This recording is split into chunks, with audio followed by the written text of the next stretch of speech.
ଯୁବକଙ୍କ ପାଇଁ ଖୁସି ଖବର ଆସିଲା ସୁବର୍ଣ୍ଣ ସୁଯୋଗ। ଦେଶର ଶ୍ରେଷ୍ଠ 500 କମ୍ପାନୀରେ ମିଳିବ 1 ବର୍ଷ ପାଇଁ ଇଣ୍ଟର୍ଣ୍ଣସିପ୍ ସୁଯୋଗ। 5 ବର୍ଷରେ 1 କୋଟି ଯୁବକଙ୍କୁ ମିଳିବ ଇଣ୍ଟର୍ଣ୍ଣସିପ୍ ସୁଯୋଗ। ସାଧାରଣ ବଜେଟରେ ଘୋଷିତ ପିଏମ୍ ଇଣ୍ଟର୍ଣ୍ଣସିପ୍ ସ୍କିମ୍ର ପାଇଲଟ ଯୋଜନା ଗୁରୁବାର ଠାରୁ ଆରମ୍ଭ ହେଉଛି। ଏହି ଯୋଜନାରେ 21 ରୁ 24 ବର୍ଷ ବୟସର ଯୁବକଙ୍କୁ ମିଳିବ ସୁଯୋଗ। www.pminternship.nci.government.in ପୋର୍ଟାଲରେ 12 ତାରିଖରୁ 25 ଅକ୍ଟୋବର ଭିତରେ କରିପାରିବେ ଆବେଦନ। ଯେଉଁମାନେ ଦଶମ ଏବଂ ଚତୁର୍ଥ ପାସ୍ କରିଛନ୍ତି ସେମାନଙ୍କୁ ମିଳିବ ସୁଯୋଗ।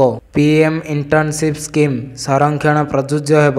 କେନ୍ଦ୍ର ସରକାରଙ୍କ ସଂରକ୍ଷଣ ନୀତି 2025 ଆର୍ଥିକ ବର୍ଷରେ 1,25,000 ଯୁବକଙ୍କୁ ଇଣ୍ଟର୍ଣ୍ଣସିପ୍ ଯୋଗାଇ ଦେବା ପାଇଁ ଲକ୍ଷ୍ୟରେ ଏହି ଯୋଜନାରେ କାର୍ଯ୍ୟକାରୀ ହେବ।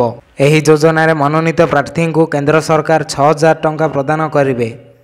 ଏହାପରେ ପ୍ରତ୍ୟେକ ମାସ ଗୋଟିଏ ବର୍ଷ ପାଇଁ ସେମାନେ କେନ୍ଦ୍ରରୁ 4,500 ଟଙ୍କା ଏବଂ କମ୍ପାନୀରୁ 500 ଟଙ୍କା ପାଇବେ। ଏହି ଟଙ୍କା ସିଧାସଳଖ ପ୍ରାର୍ଥୀଙ୍କ ଆକାଉଣ୍ଟକୁ ଯିବ। ମନୋନୀତ ପ୍ରାର୍ଥୀମାନେ ପ୍ରଧାନମନ୍ତ୍ରୀ ଜୀବନ ଜ୍ୟୋତି ବୀମା ଯୋଜନା ଓ ପ୍ରଧାନମନ୍ତ୍ରୀ ସୁରକ୍ଷା ବୀମା ଯୋଜନା ଅଧୀନରେ ବୀମା କଭର ମଧ୍ୟ କରିପାରିବେ, ଯାହାର ପ୍ରିମିୟମ୍ କେନ୍ଦ୍ର ସରକାର ବହନ କରିବେ। ଅକ୍ଟୋବର 12ରେ ଖୋଲିବ ପୋର୍ଟାଲ। ପ୍ରଥମ ପର୍ଯ୍ୟାୟରେ ପ୍ରାର୍ଥୀମାନେ ଅକ୍ଟୋବର 12 ରୁ 25 ପର୍ଯ୍ୟନ୍ତ ଆବେଦନ କରିବାର ସୁଯୋଗ ପାଇବେ। ସେମାନେ ସର୍ବାଧିକ 5ଟି ସୁଯୋଗ ପାଇଁ ଆବେଦନ କରିବାକୁ ସମର୍ଥ ହେବେ।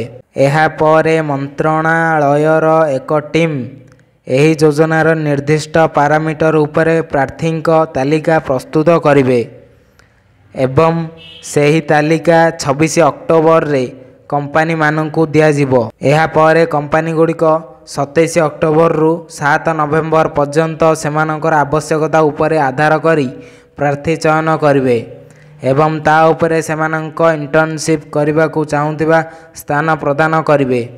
ମନୋନୀତ ପ୍ରାର୍ଥୀମାନେ ଏହି ଅଫର ଗ୍ରହଣ କରିବାକୁ ନଭେମ୍ବର 8 ରୁ ନଭେମ୍ବର 15 ପର୍ଯ୍ୟନ୍ତ ସମୟ ପାଇବେ। ଯଦି ସେମାନେ ଏହି ଅଫରକୁ ପସନ୍ଦ କରନ୍ତି ନାହିଁ, ତେବେ ଦ୍ୱିତୀୟ ଏବଂ ତୃତୀୟ ଅଫର ଦିଆଯିବ।